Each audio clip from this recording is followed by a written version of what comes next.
Pemirsa, jalan jebol di ruas Jalan Nasional Jalur Denpasar Gilimanuk, tepatnya di wilayah Pasar Bajra Selemandak Tabanan, mengakibatkan lumpuhnya jalur vital Denpasar Gilimanuk yang menjadi akses utama keluar masuk Pulau Bali via darat.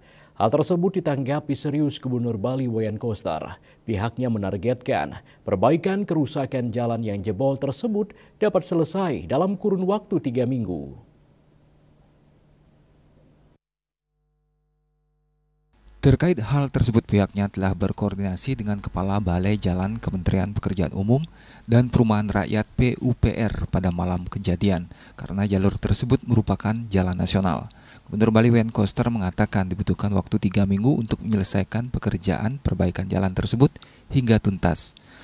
Terkait kondisi perawatan jalan nasional tersebut, Koster mengatakan kerusakan terjadi akibat struktur tanah di bawah badan jalan yang tidak stabil dan tidak dapat terdeteksi sebelumnya. Selain itu, pihaknya juga menjelaskan bahwa untuk jalan provinsi, pemerintah Provinsi Bali telah mengalokasikan anggaran perbaikannya melalui APBD Perubahan 2025 dan APBD 2026. Namun untuk jalan nasional, perbaikannya berada di bawah kewenangan pemerintah pusat. Jalan jebol, saya sudah malam itu juga saya koordinasi dengan Kepala Balai Jalan Kementerian PU, karena ini jalan nasional.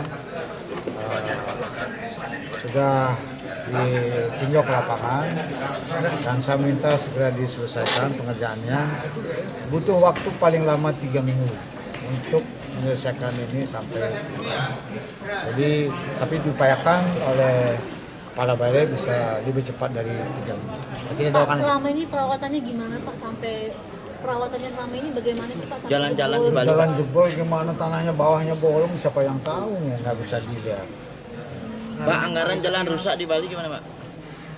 Udah ada jalan provinsi dianggarkan APBD perubahan 2025 dan juga 2006. Longsor yang terjadi pada ruas jalan nasional, tepatnya di depan Pasar Bajra, Kecamatan Selemandak, Kabupaten Tabanan, terjadi pada Senin malam. Peristiwa ini mengganggu akses vital jalur Denpasar Gilimanuk dan langsung mendapat perhatian dari pemerintah. Untuk sementara, lalu lintas terpaksa dialihkan ke rute lebih jauh dan berdampak pada wisatawan domestik. Sukma, Bali TV.